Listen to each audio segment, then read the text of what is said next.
നീ കണ്ട ഞാൻ നോക്കിയില്ല. വാ കാണിച്ചുതരാം.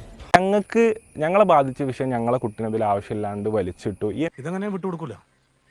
ആ ടാർസൂസിനെന്ന് എന്തിനാ ഒന്ന് ചിന്തിച്ചു നോക്കി, നിങ്ങൾ തമ്മിലുള്ള പ്രശ്നത്തിന് എന്തിന് ഈ പാവം ഞങ്ങളെ വീട്ടിലൊരു കുട്ടി നിങ്ങൾ വലിച്ചു? നിങ്ങൾ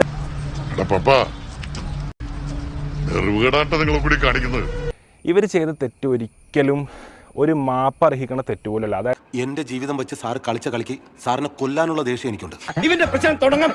അതായത് വന്ന് മാപ്പ് പറഞ്ഞാൽ പോലും നമുക്ക് അതിന്റെ ഒരു സങ്കടമോ അല്ലെങ്കിൽ നമുക്ക് അതിൽ നിന്നുണ്ടായ ഒരു നഷ്ടം തീരൂല. നിന്നെയൊക്കെ എങ്ങനെ കൈകാര്യം ചെയ്യണമെന്ന് എനിക്കറിയാടാ. അപ്പോൾ അതുകൊണ്ട് നമ്മൾ SIക്ക് കംപ്ലൈൻറ്റ് കൊടുത്തു. പിന്നീട് CI സാറിന് കംപ്ലൈൻറ്റ് കൊടുത്തു. ഈ കേസിൽ ഞാനില്ലല്ലോ, നീ ഒന്നാം പ്രതി. എന്തായാലും എനിക്ക് പറയാനുള്ളത്, ഈ വ്യക്തികളുടെ കേസിൽ ഞങ്ങൾ ഒരിക്കലും ബാക്കിലേക്ക് നിൽക്കാനില്ല. ആർക്കാണോ ഞങ്ങളെ കുട്ടീനെ ആവശ്യമില്ലാണ്ട് നോക്കിച്ചത് നിയമപരമായിട്ട് അതിന്റെ അറ്റ്മോസ്റ്റ് എൻഡ് വരെ എങ്ങനെയൊക്കെ ഞങ്ങൾക്ക് പോകാൻ പറ്റും അതുവരെ ഞങ്ങൾ എന്തൊക്കെ വന്നാലും ഞങ്ങൾ പോയിരിക്കും. വളരെ നന്നായി സാർ. ഇവനെ പോലത്തെ ദുഷ്ടന്മാർക്ക് പറ്റിയ സ്ഥലം ജയിൽ തന്നെയാ. AI വോയിസ് ആണ്, അതായത് ഞങ്ങളെയൊക്കെ പറഞ്ഞ വോയിസ് AI വോയിസ് ആണെന്നാണ് പറഞ്ഞതിൽ. AIയെ ചാരി രക്ഷപ്പെടാൻ പറ്റുമെന്ന് തോന്നുന്നില്ല. ഏറ്റവും LKG കുട്ടികൾ എനിക്ക് തോന്നുന്നത് ഇതിലേറെ ബുദ്ധിയുള്ള കുട്ടികളാണെന്നുള്ളതാണ് ഈ സാഹചര്യത്തിൽ എനിക്ക് പറയാനുള്ളത്.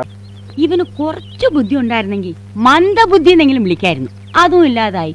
കണ്ണൂർ സ്ലാങ്ങിൽ AI എങ്ങനെ ഉണ്ടാക്കാന്നുള്ളത് മനഃപൂർവ്വം പറയണതല്ല, ജന്മനാ വിദ്യയാണേ. പ്രൂവനാണ്. അതായത് ഈ ഒരു സംഭവം AI വെച്ചുണ്ടാക്കിയ വോയിസുകളല്ല എന്നുള്ളത് പ്രൂവനാണ്. വെറുതെ കിടന്ന് ഉരുളാദാശനെ. ആശാന്റെ കംപ്ലീറ്റ് ബയോഡാറ്റ ഞങ്ങൾക്ക് കിട്ടിക്കഴിഞ്ഞു. കിട്ടിയല്ലേ? എനിക്ക് തോന്നണില്ല അന്നം തിന്നണ ഏതൊരു മനുഷ്യനും ദയാണ് വിശ്വസിക്കാൻ പറ്റും. അതൊരിക്കലും തെളിയില്ല കേട്ടോ. നീ ബുദ്ധിമാനായിക്കോ, പക്ഷെ മറ്റുള്ളവരെ വെറും മണ്ടന്മാരായി കളയരുത് കേട്ടാ.